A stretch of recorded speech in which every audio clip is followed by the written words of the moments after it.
네, 내일장 빨간펜 시작하겠습니다. 전정현 전문가 함께합니다. 전문가님 안녕하세요. 네, 안녕하십니까. 네, 반갑습니다. 그동안의 갈증을 해소하는 움직임이었다 대형주가 오늘 좀 강하게 시세를 내줬습니다. 흐름 어떻게 좀 파악하셨어요? 네, 1단계적으로 역시 환율이 가장 중요한 역할을 미쳤던 것 같습니다. 환율이 일정한 1130-40원 선 정도 저항을 받게 되면은 외인들 같은 경우도 사실 거기서 주식을 매수해서 환차익을 얻을 수 있는 시기가 될 수 있기 때문에 이제 외인의 매수세가 많이 들어온 거 아니냐. 네, 거기에 이제 초점을 좀 맞춰볼 필요가 있겠고요. 달러 강세 기조가 최근에 계속 됐었죠. 네, 그게 좀 저지가 됐고 달러 인덱스가 좀 내렸고 그리고 엔화 약세 같은 경우도 저지가 좀 되는 그런 흐름을 확연히 보여주고 있습니다. 그럼으로써 자동차주도 좀 섹터도 좀 올라왔고요. 네. 그러니까 그런 부분들이 코스피 쪽에 작용이 되면서 코스피와 코스닥의 키 맞추기 정도 네, 그렇게 전개가 된 게 아닌가 그렇게 보입니다. 네, 오늘 이런 강한 코스피의 반등 움직임에 대해서 어떻게 해석을 해봐야 되는가 거기에 대해서 조금 더 자세하게 좀 잠시 후에 또 분석을 들어봐야 될 것 같은데요. 먼저 내일장을 준비하기 위한 세 가지 포인트를 점검 먼저 하겠습니다.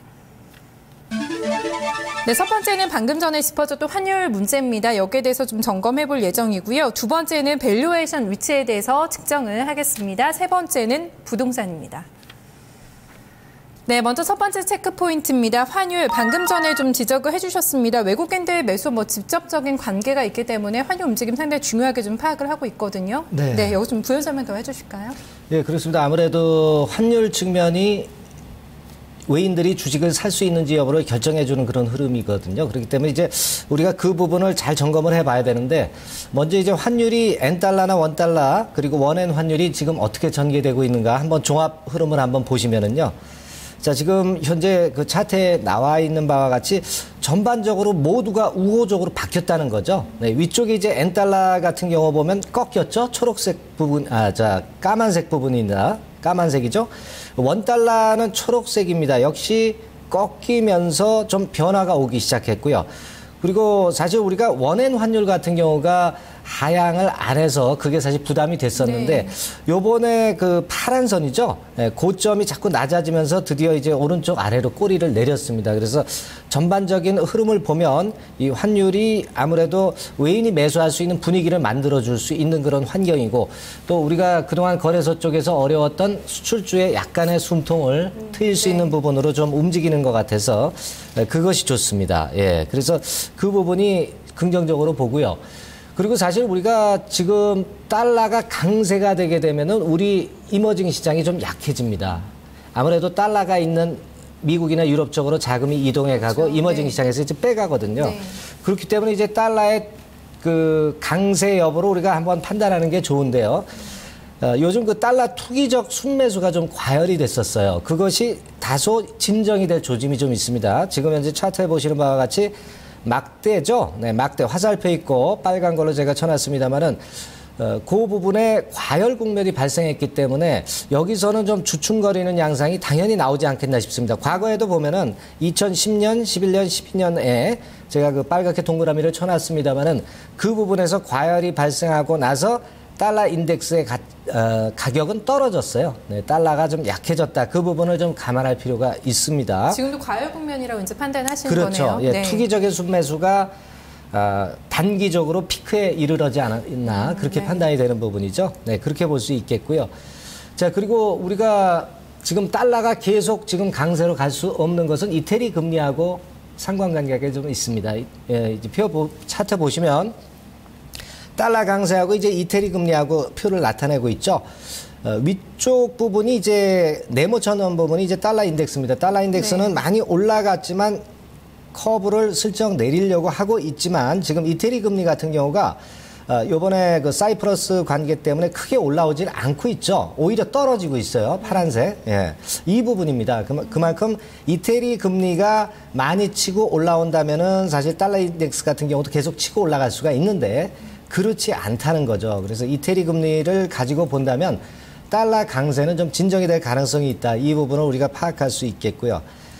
그리고 이제 유로화도 한번 봐야죠. 네, 제가 그 글자를 잘못 넣었네요. 유로화 와죠. 네, 와입니다. 의가 아니라 와입니다. 유로화하고 달러와의 관계인데 네. 역시 이제 차트상으로 보면 기술적으로 보더라도 저점에 와 있죠. 위쪽에 진한 그 검은색 부분이죠. 네, 유로화 같은 경우가 밑에 맞닥뜨리고 있고 네. MACD나 ADX 같은 경우도 저점 부분에 있어서 유로화 같은 경우도 기술적으로 더 이상은 하락하지 않고 좀 뜰 수 있는 그런 환경이 지금 현재 전개되고 있는 겁니다.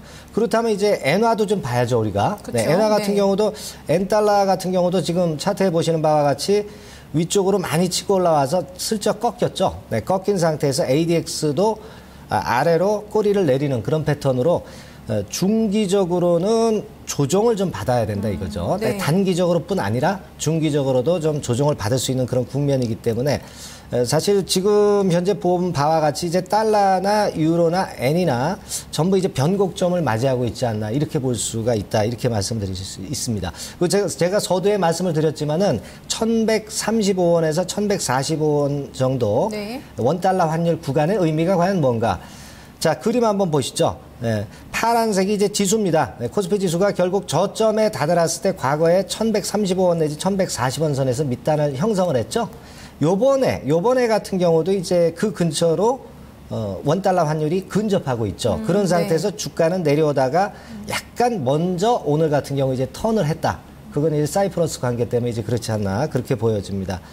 자, 그렇게 볼 수 있기 때문에 제가 볼 때는 전반적으로 엔달러나 원달러나 또는 그 유로 달러나 네. 전부 다 같이 저희한테 우호적으로 움직이고 있고 변곡점을 형성할 수 있는 그런 환율 상황이 됐기 때문에 그 부분이 지금 현재 환율 측면에서는 긍정적으로 좀 볼 수 있다 이렇게 보겠습니다. 네, 환율 부분과 관련해서 굉장한 시간 할애를 많이 해서 좀 설명을 해주고 있는데요. 중요한 포인트로 좀 점검을 해보셔야겠습니다. 두 번째 체크 포인트 점검하겠습니다.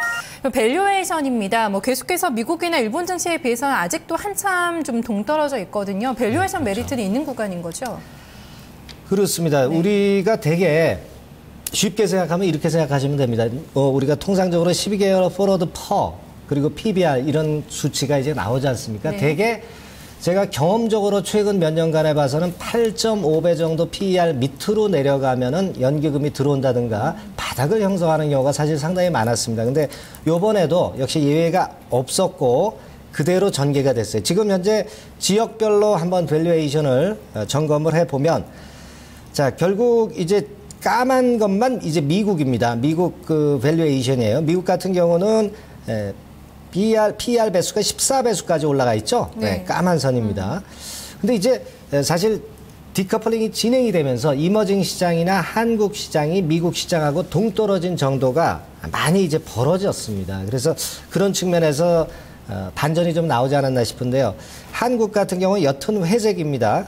8.5배나 8.2배 정도 수준에 있죠. 네, 그 정도 수준의 저점에 있고, 그리고 이머징 시장하고 이제 미국 시장하고 비교하는 게 이제 파란 선입니다. 네, 그것도 역시 밑 하단 쪽이고, 한국하고 미국의 수치를 비교한 선도 역시 꺾여 있죠. 네, 오른쪽 아래로 꺾여 있습니다. 그래서 이런 측면을 보면 제가 서두에 말씀을 드렸다시피 되게 PER 밴드는 12개월 포워드가 되게 8.5배수 밑으로 내려갈 때 우리가 매수 진입한다면 크게 무리가 없고요.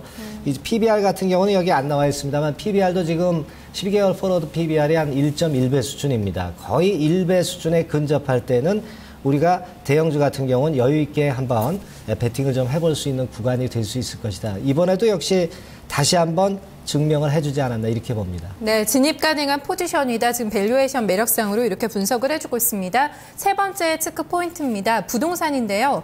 전문가는 여기서 부동산을 좀 점검을 해봐야 되는 이유 약간 좀 갸우뚱하기도 하거든요. 이유를 좀 설명해 주세요. 네, 아무래도 이제 부동산 가격하고 네. 주가하고는 상당히 밀접한 관련이 많습니다. 왜냐하면 우리가 생각해 볼 때 이제 환율이 많이 내려갔기 때문에 우리가 수출에서 돌파구를 열 수 없는 상황이기 때문에 결국 내수를 진작시켜야 되는데 내수를 진작시키다 보니까 소비가 이루어져야 되는데 소비가 이루어지지 않고 있거든요. 사실 부동산에 자금이 좀 묶여 있고 사실 뭐 깡통주택도 나오고 이제 그런 상황이기 때문에 소비를 진작시키기 위해서는 역시 이머징 시장은 이제 중국도 마찬가지지만 저희 한국 같은 경우도 결국은 소비를 조장할 수 있는 그런 어떤 돌파구를 얻어야 됩니다. 그래서 이번에 신정부가 들고 나온 것이 하우스푸어 대책을 들고 나오지 않았습니까? 네. 그리고 지분 매각 제도도 이제 들고 나왔기 때문에 그만큼 우리가 부동산하고 주가하고는 상당히 밀접한 관계를 지금 갖고 있습니다. 네. 그래서 이쪽이 풀린다면은 주가도 많이 튈 가능성이 좀 많거든요. 그래서 그 부분을 이제 점검을 해봤는데 최근에 서울 집값 같은 경우 전년 동월 대비해서 내려가는 율이 이제 바로 지금 현재 나와 있듯이 그 막대 있죠, 막대. 네. 마이너스권으로 지금 현재 내려가 있죠.